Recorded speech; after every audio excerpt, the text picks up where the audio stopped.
ചെറുപയർ പരിപ്പ് പായസം ഉണ്ടാക്കാം. ഇത് തൊലി കളഞ്ഞ് ചെറുപയറാണ്. ഇത് 1.5 കപ്പ് ചെറുപയറുണ്ട്. ഇതൊന്ന് നന്നായിട്ട് വറുത്തെടുക്കാം.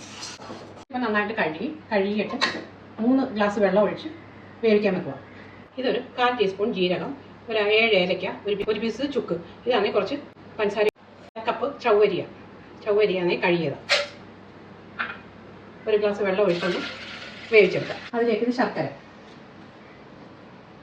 ഒരു 450 ഗ്രാം ശർക്കര 1 ഗ്ലാസ് വെള്ളം ഒഴിച്ച് ഉരുക്കി അരിച്ചെടുക്കുക. അത് ഇതിലേക്ക് ഒഴിക്കാം. ചവ്വരി വേവിച്ചത് അത് ഒഴിക്കാൻ തിരിച്ചു നന്നായിട്ടൊന്ന് പറ്റട്ടെ.